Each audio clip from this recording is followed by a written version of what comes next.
right, we've hit the darn button. Hi there, thank you, and welcome to the Truths We Cling To. It's talking about the disabled experience in intersectionality. My name is Donna Bungard. I'm a dark-haired woman with glasses, and my pronouns are she, her. I am a senior accessibility program manager for Indeed. All right, so we're going to cover, well, this introduction, it's coming. We're going to go a little bit by the numbers because we live in a data-driven world. We're going to talk about diversity and its inherent innovation. We're going to listen to some voices that are not mine. And we're going to start talking about operationalizing inclusion. Come on in.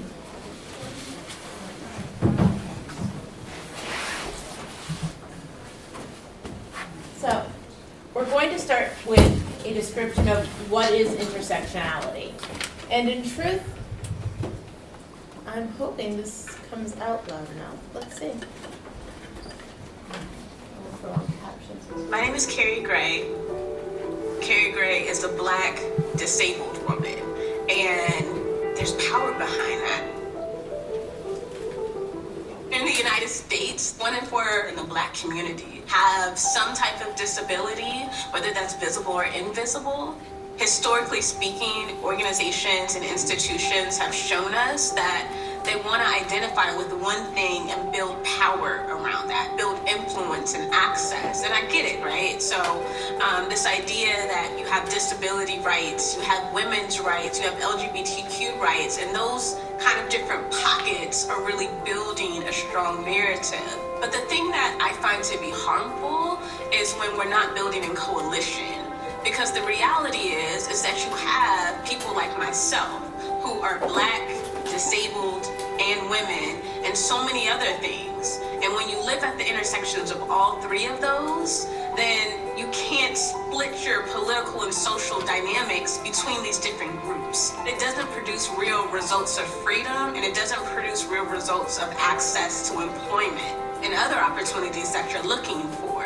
I'll give one example on this. So the Black Lives Matter movement, when it was created in conjunction mostly with a lot of young folks. What was unique about this particular movement was the intersectional philosophy that was built upon. The folks getting up and saying, we are not just fighting for one narrative, but we are specifically fighting for folks who are on the margins. We are fighting for Black folks who are also LGBTQ, who are women, who are femme, who are trans, who are disabled. They named it. They saw like their people across the country and said, I'm fighting for all of you, not just some of you, not just the ones that have traditionally gained power and access. And that gives me a lot of hope, because no one wants to be left behind.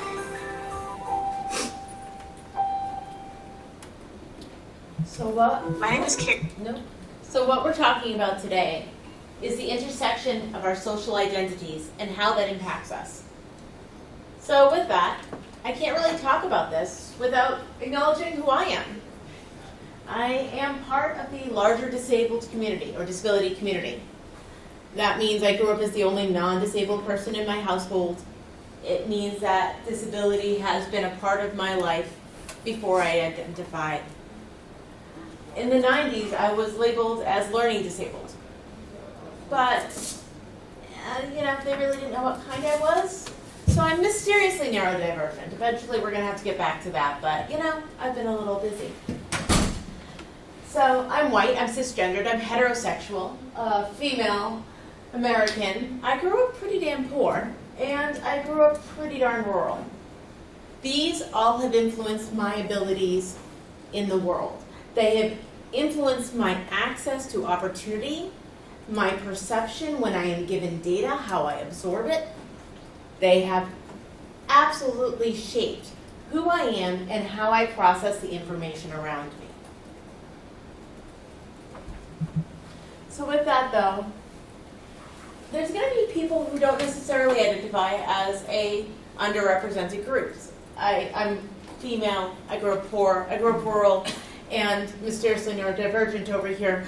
I have a few different minority or underrepresented groups. But what if you don't personally feel that you identify? That's okay. Because what we get here to do is talk about all the ways that everyone is different and everyone's social identities impact how they view the world. And talking about ways to learn about perspectives that are different from our own. Because it's only when we have that diversity that we're going to be able to be truly innovative and truly inclusive. But of course, again, we're a data-driven world, and we have to look at some of the numbers. So, excuse me, 27% of the United States identifies with a disability. It's 16% globally. Why is that a drastically lower number? There's a pretty consistent idea of what disability is if we were to look at different global governments, but how that's applied, how people identify, how that lived experience, and frankly the diagnosis process and all of that changes from region to region to region. So we have a lower number, but I assure you it's still very impactful. But let's just focus here on the United States. Of that 27%, more than a quarter of our population who identifies as disabled, more than a quarter of that population lives at or below the poverty line. But what happens if we have somebody who's disabled and? What if they have other social identities that impact their lives? So we said 26% of the U.S. population who is disabled is at or below the poverty level. According to U.S. data, if somebody identifies as disabled, Black or African American, Black and African American, 40% of that population lives in poverty. When we think about disability, there are educational barriers that push right through into the workforce later. And 36% of people who are disabled or who have a disability and identify as Latin or Latine, I should say now, have less than high school education. More than a quarter of people who identify as a part of the LGBTQIA+ community and with a disability have experienced problems in the workplace. And older adults with disabilities are significantly more food insecure here in the United States. 26% as opposed to 7.2%. When we're talking about intersectionality, we're understanding that the barriers change. And because things like disability can be temporal in nature, meaning we age into it, some people are born with things, some people have, I'm still recovering from a knee replacement. Half the people here have been like, oh my gosh, you're speeding. I'm not really, but compared to last year this time I am. And that's a temporal thing. All of these different aspects are going to change and impact every aspect of our ability to work, to thrive. And frankly, even if you're not directly impacted, this is impacting you because your team is going to be less productive if you don't have that, because diversity equates to innovation. Haben Guerra, if you haven't familiarized with yourself with her, please do so. She's a remarkable speaker, a remarkable advocate, an author, a lawyer, all these amazing things. And she's been quoted saying, diversity is multi-layered. We need all of our different experiences represented. Every single one of us has something to bring to an organization. Other studies I've read have said that when you are going into a group and it's diverse, you know that it's not just going to be your buddy saying, hey, I got you, this works, this is cool. You know that it's a diverse group with people who are going to challenge your ideas. You tend to be better prepared. You tend to have a better argument, more creative solutions, more data. You're ready to push forward your argument, and so are they. And you know what? You end up breaking down barriers and creating more innovative things, because it has been proven time and time again that diverse teams get those more, I keep using the word innovative, exciting, interesting, productive results. So when we have the diversity, that diversity of thought with neurodivergence, that diversity of lived experience with any number of disabilities, when that that diversity of ethnic background, of sexual identification, of gender backgrounds, of all of these things, when that diversity shows up in the room, you are going to get better results. But the problem is a lot of DEI programs at companies big and small, they kind of forget about disability. If you look around to even corporate DEI reports more than 5 years ago, more than 3 years ago, frankly, COVID changed a lot of things. In this way, it got a lot more people thinking about disability. But if you look at those older reports, they're talking about DEI, but they don't mention disability. We can't have diversity without disability. The disability community is the largest underrepresented group in the world.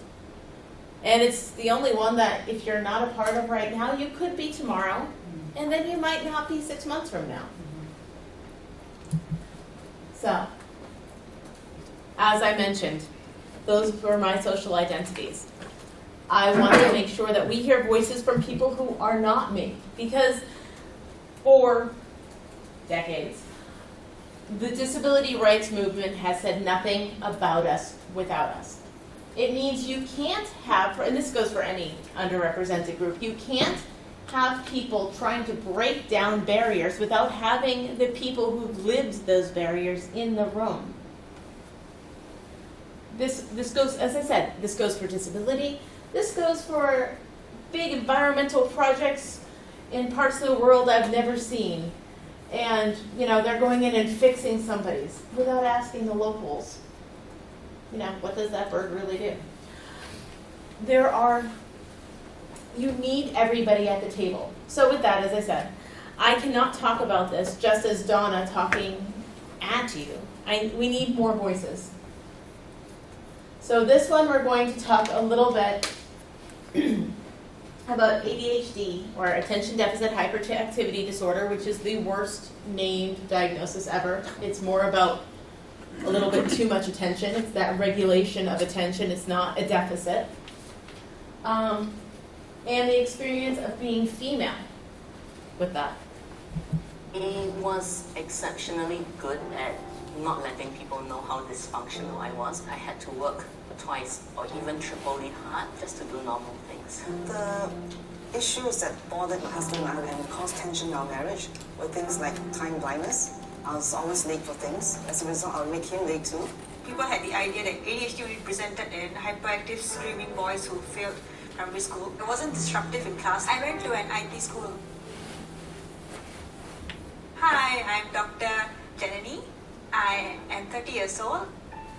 I was diagnosed with ADHD in 2019 when I was 28 years old. I am Moon lately. I was diagnosed with ADHD at the age of 50. My name is Cheyenne Xia. I'm 39 years old. I was diagnosed around 29, 30, so it's around the 10-year mark this year.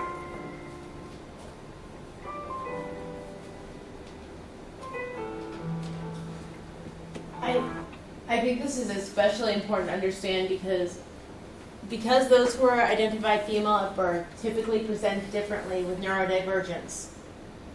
They are either labeled mysterious, or they're not identified at all until they're grown women who are seeking out answers for themselves. But this diagnosis piece and how it impacts us further along isn't restricted to that. According to data, if a child identifies as either Black or Hispanic here in the United States, They're significantly more likely to be identified with operational defiance disorder than ADHD, which means they get different treatment. And therefore, how is that going to impact their college, their work, their ability to be involved in, well, this community or your teams? Oh, I got ahead of myself. Well, there we go.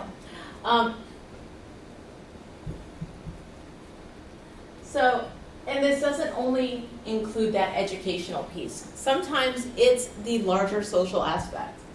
And by the way, if you haven't, I'm spacing her name right now, of course, because it's being recorded. I can provide it later. If you haven't watched her videos, she's remarkable. Diversity and inclusion are touted as the main pillars of Pride, but people with disabilities are still often left out when it comes to the discussion and celebration of sexual and gender diversity. It was only in 2018 that the iconic Stonewall Inn bar denied entrance to a blind queer person because they didn't provide paperwork for their service dog, which is a violation of the Americans with Disabilities Act, which states that no paperwork is needed for the entrance of a service animal. And that event is purely notable because the person involved actually tried to get in. See, most disabled people don't say anything about inaccessible venues because we're just so bloody used to it. I mean, and we're just going to put a pin in impossible to enter venues. We do also have to deal with the desexualization of disabled people in general, the widely held belief that we can't have alternative sexualities because we can't be sexual in the first place. Which, by the way, is a really fun to experience, juxtaposed with the hypersexualization of my lesbianism.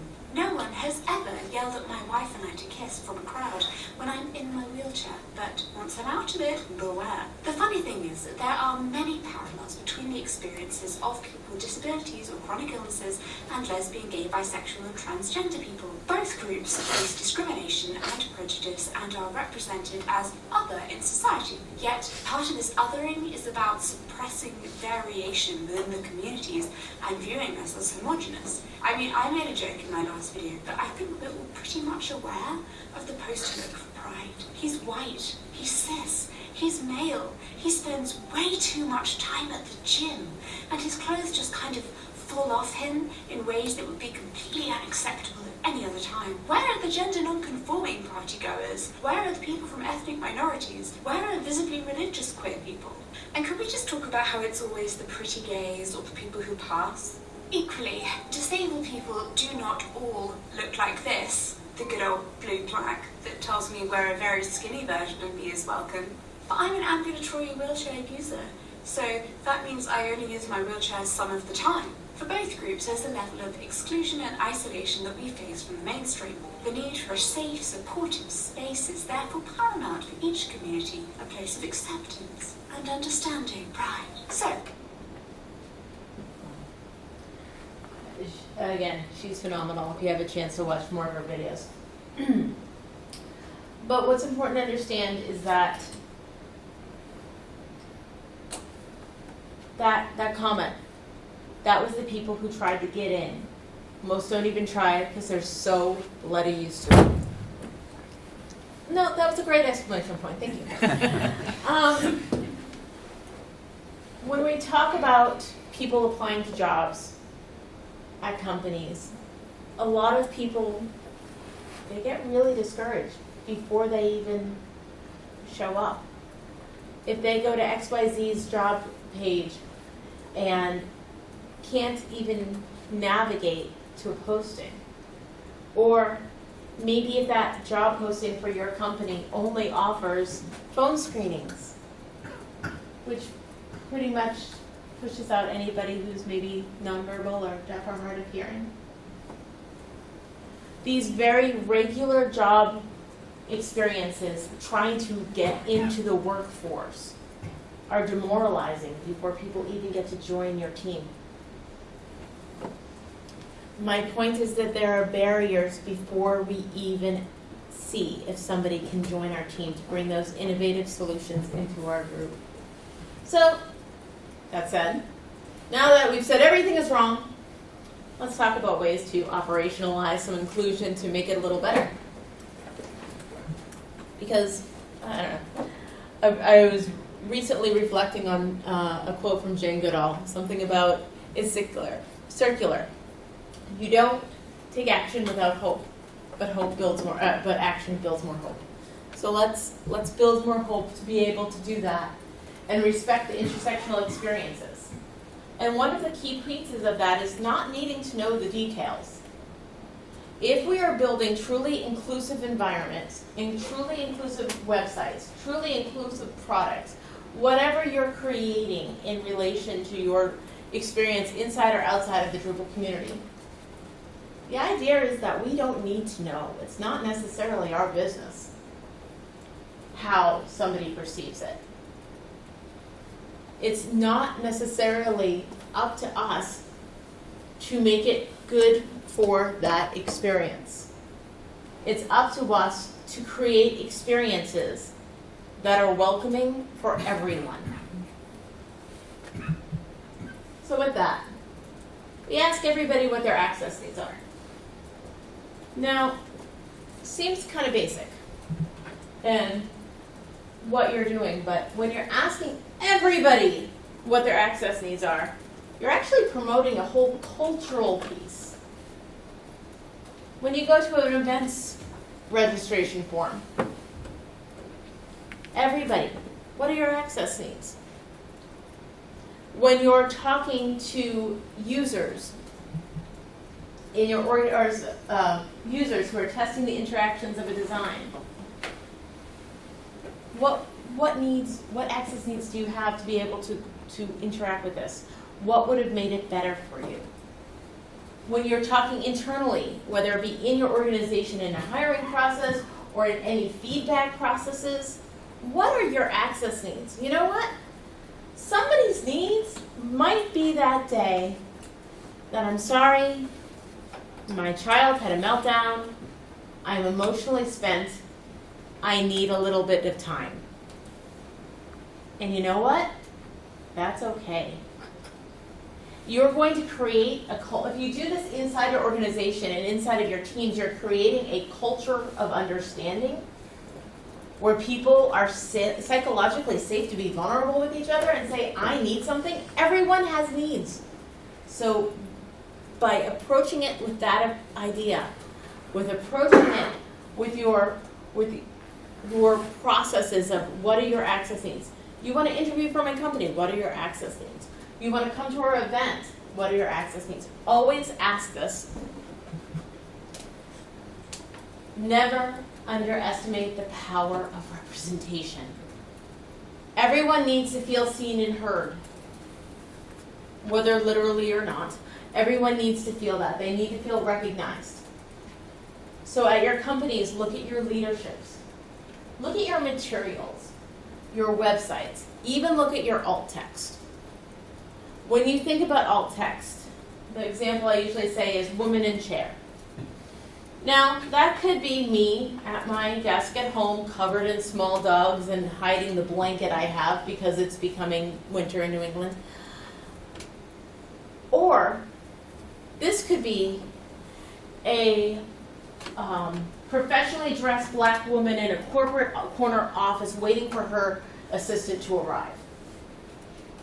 The latter puts somebody with an intersectional minority identification in a position of power. And frankly, if your design teams are taking the time to make sure you're creating these diverse imagery, first of all, make sure there's people with disabilities in there too, but also make sure that you're actually describing that, because why do you have to be cited to be able to know that why does somebody have to be excited to know that you're inclusive? Representation everywhere, because representation breeds belonging, and when you have belonging, well, you get better job performance. So say you're inviting someone to join your team and they see somebody with a disability, and I am going to point out one thing is, don't always use somebody in a wheelchair to represent a person with a disability. It is an absolutely valid lived experience. It absolutely should be represented, but maybe not in every one. And also beware, I think this is the sign that you see in most stock photos. I believe it means help. Maybe you don't need somebody to say help every time on your site. So just try to be mindful of those things when you're thinking representation. But imagine that. If somebody is seeing themselves on your site, thinking about joining our community, your teams, whatnot, and they have that higher sense of belonging, they're going to have a 56% increase in job performance and a reduction in sick days. People work better. People create better solutions when they have belonging, and representation counts. And then finally, have communication pathways, multiple communication. This means you need to have verbal and nonverbal communication options.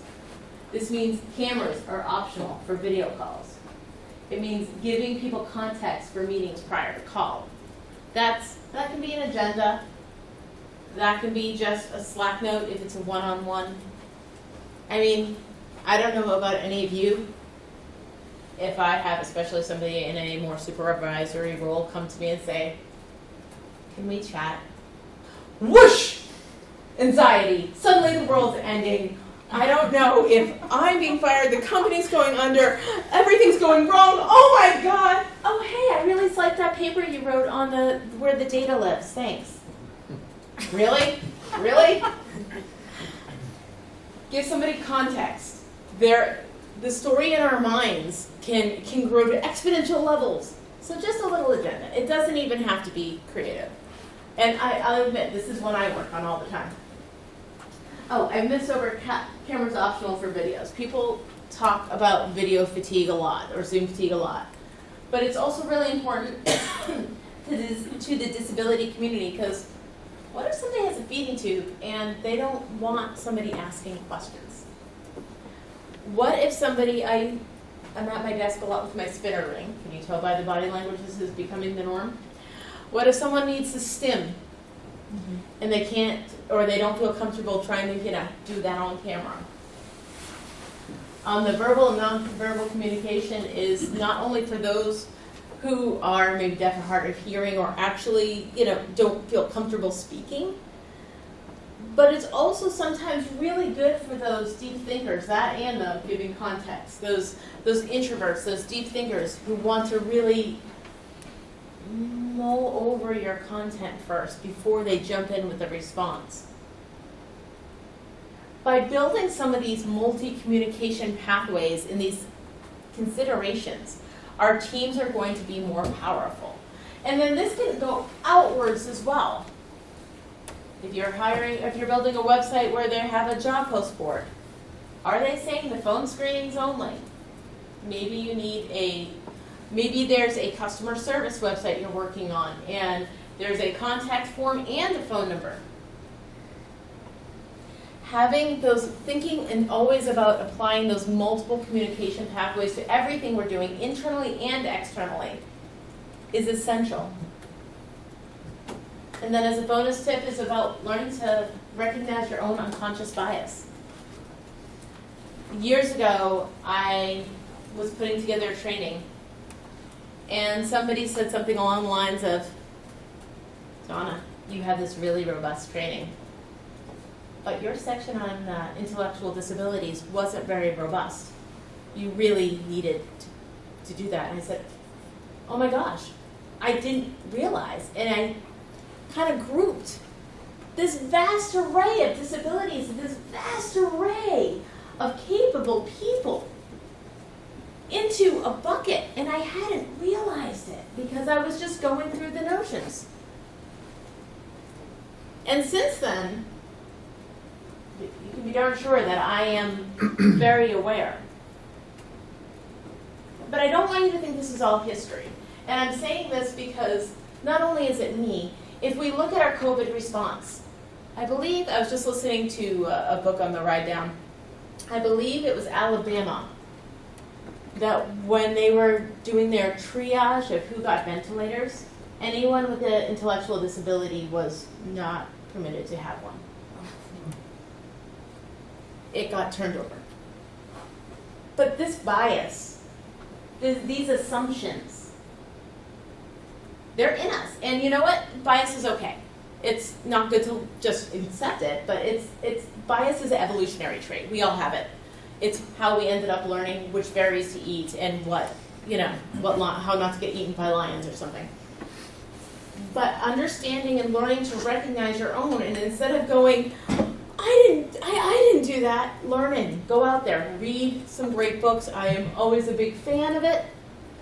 Reading, because as a certain movie that we all probably love, given the crowd, I think it's probably safe to say that, you're going to find that many of the truths we cling to depend greatly on our point of view. Yeah, Obi-Wan Kenobi from Star Wars was telling us about intersectionality, people.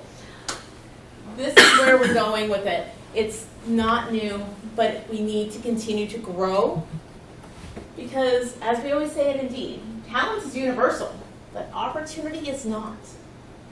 And frankly, we have the ability and responsibility to go out there and make an impact. So let's do it. And with that, Q&A. I have more of a comment than a question. We have someone who's hard of hearing on our team, and she came to me once and asked me if we could make a small change that would make a big difference to her. Yeah. And that change was very simply switching on captions on Zoom account-wide by default. Yeah. And I did that, and I was like, why isn't this on by default anyway? Yeah. It's so much easier to just switch it off if you don't want to see the transcript, the Yeah. captions. So, yeah, that's something that anyone can do, like right now. Yeah. There's and the truth is, if you looked at, now it's older data, so I didn't quote it, but there's a UN fact sheet, a United Nations fact sheet, and it says that most accommodations are $500 or less, and I think they said 75% were zero cost at all. Yeah. They're just a consideration, a thought. So to counter why my company doesn't have that on the default would be, we work with some security companies, and all the tools we have for the automatic, like, you as you're talking during Zoom, it shows the text of it. It's always a third-party tool, and so we need their buy-in in that meeting before we can allow that third-party tool to be turned on. But we often turn it on. And what alternative will you give your team if it's not allowed? Our team, well, the project managers like it from the standpoint it auto makes notes for them, but our team is small right now. We don't have that as a need, but it's something that we like to turn on, but depending on the client, we can or can't. In that case, what I would recommend, and for the record, I usually have captions on Google Slides going on here, but I found last time it conflicted with the captions in YouTube. You can switch it so that they're on the top, which is... Oh, shoot. Yeah. Then that's what I should have done. See? Yeah. Awesome. I'm learning something. Next time I will be better. Trick that might work is to have like Word, or I'm going to guess Google Docs is a no, but Word or something on their screen and have the auto transcribing the voice to text going on there if someone needs it. There must be secure workarounds, but I don't know any others off the top of my head. But the idea is always progress over perfection, is to try to find what works now and then do better. What's that? I don't know if this is beyond the scope of the talk, but I was wondering if you had any sort of insights or resources for like if you're an employee or an applicant coming up against resistance, or like I've had jobs in the past where they kind of talk a big game about like mental health advocacy and other things like that, and when it came time to actually discuss the nitty gritty of it and like have them accommodate things, like a lot of resistance came up, and I just wasn't sure. I didn't want to go like the legal route necessarily because that feels like overkill as a first step, but I don't know. In general? I know there's books and articles out there on that. I'm a little hesitant to say anything right now because I don't know what kind of resistance, and my advice would probably be drastically different depending on what that is. But if you want to catch me in the hallway, we can have a talk offline. Sure. Okay. Did you have your hand? Yeah, I actually had a similar question, which is how have you approached, have you seen situations where leaders executives tend to see DEI as being involving soft sort of actions like committees and trainings and things that feel good, but then not understanding that structural changes in policy and process changes are needed. And how do you approach educating up Educating up, yeah. about that? That can be tricky. I absolutely can appreciate that, and that's a really good question. Essentially, to educate up, so to speak, is you need to just find an ally who has the influence to help you. Like, especially the larger your, I don't know what word, but the larger your organization is, the more you're going to need to make friends throughout different departments. Find somebody in learning enablement, find somebody in HR, find somebody there who can be an ally and work with you to get it on an agenda for the right meeting. And then maybe don't hit everybody with everything at once, but have targeted trainings of, and there's data out there to support this, how X policy change will create Y increased production for your team. Frankly, a lot of companies, especially technology in the last year, they need to follow the money because, I mean, if we look around, this time last year, every week we were hearing about layoffs. So right now, more than ever, I would try to follow the money to encourage people how to do it better and how it's important. But you're going to need to both find that data and then again, find those allies that will help you get on the right agendas. And you might only have 10 minutes, but if you can find 3 or 4 high impact things you can do, and then you can collect the data on how it worked, you're going to get more than next 10 minutes next time, and things like that. Yeah, that's great, thank you. You're welcome. Are there any other questions, thoughts, comments? What's up? I just really liked the phrasing, what kind of access do you need? I feel like that language is really helpful. And I really appreciate that angle of like, you don't need to know the details. And you don't need to be so specific in what you offer. You just say, what do you need? And then we'll figure out a way to provide it. So thank you. You're welcome. Another thing though with that is sometimes it's really helpful when you're asking that to let people know what your standard accommodations are. I will automatically have Zoom meeting transcription put on. We offer service animal water dishes at X, Y, and Z. Little considerations. If you list what ones you have, you're kind of showing right off the bat you're an ally. And then people don't have to ask for it too. Yeah, they'll know what not to have to ask for. In truth, at Indeed, our events page, we do have a list of for events we host, what are our standards? What are the standard things we promise no matter what? So you already know what not to ask. And then other things can, of course, happen on as needed. Are there any other thoughts or questions?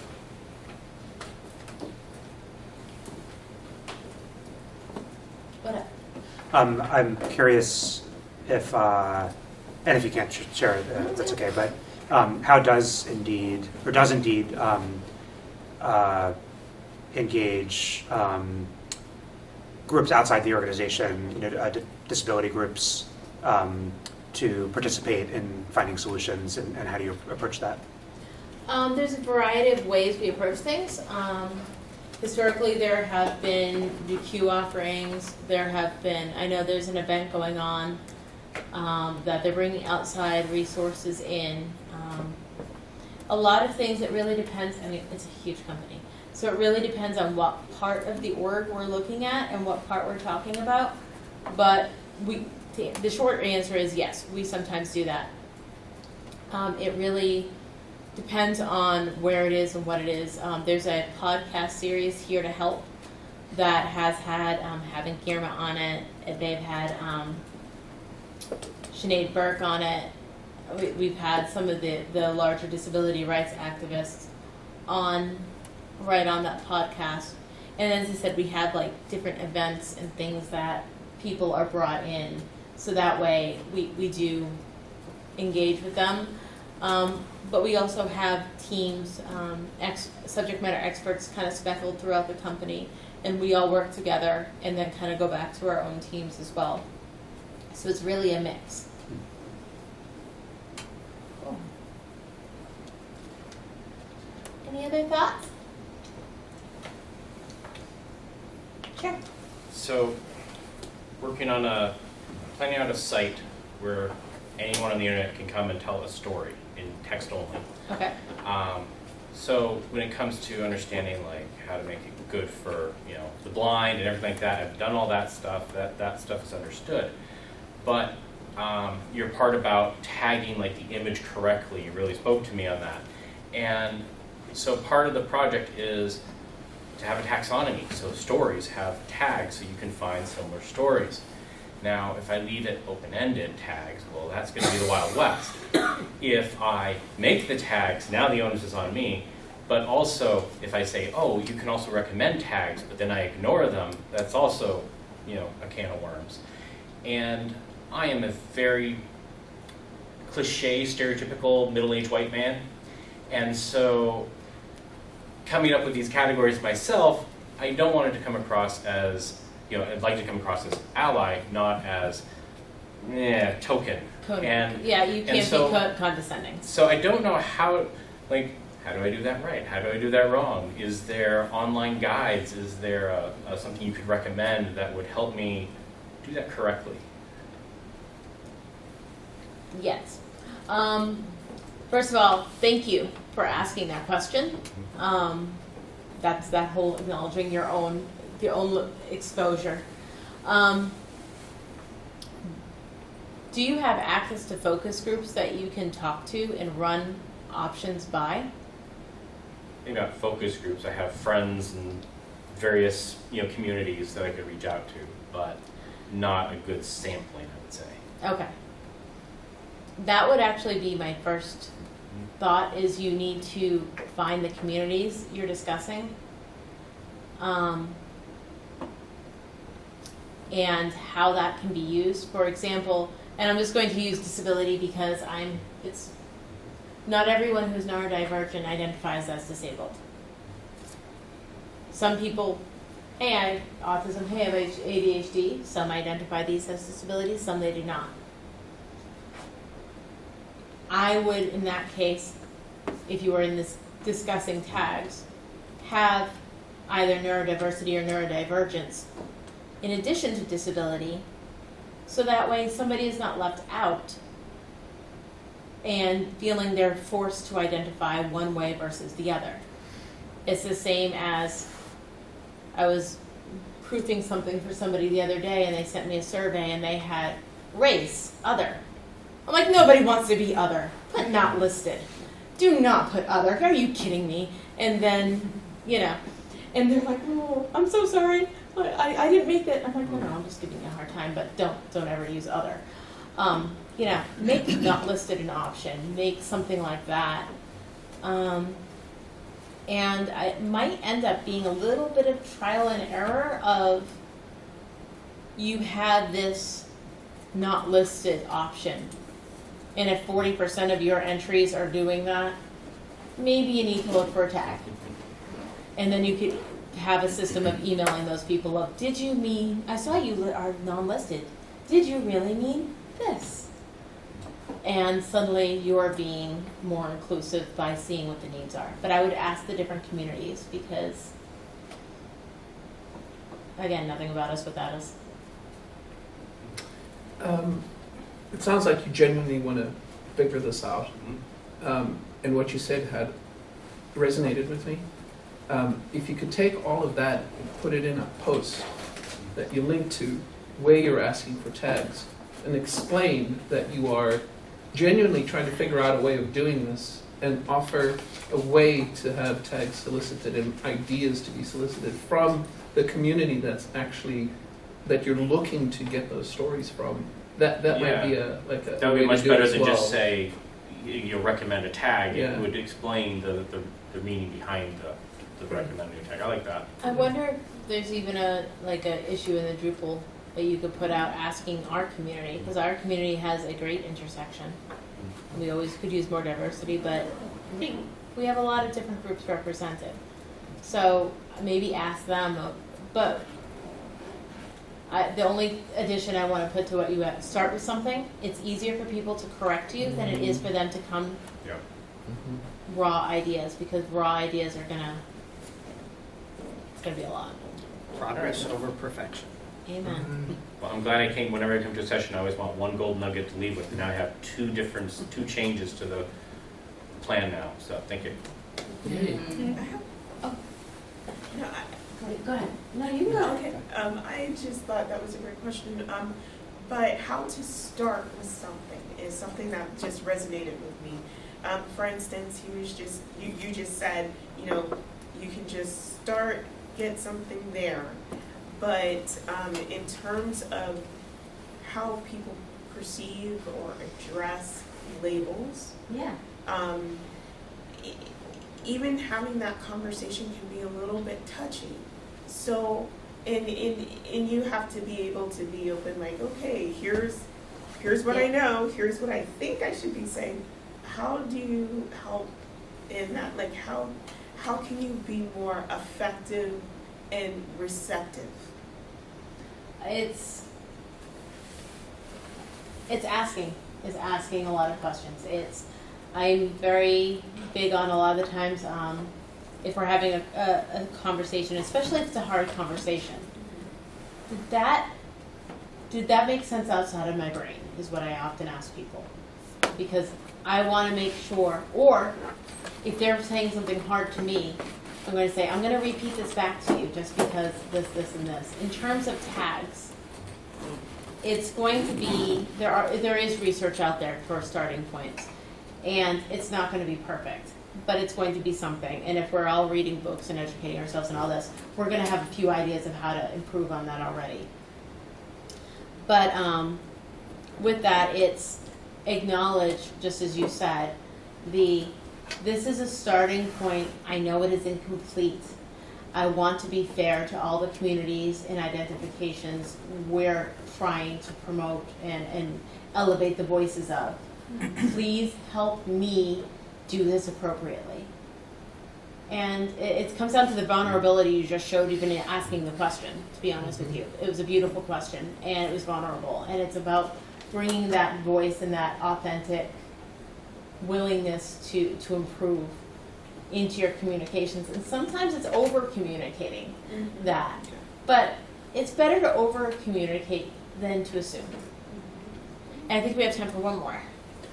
I was going to actually comment on that tagging question. So apologies if you already know this, but from a complete different direction, another place where you might be able to put that question is there's a taxonomy and ontology community on LinkedIn, and I think there's also a similar Discord community, which I'm not a part of, but I think it exists.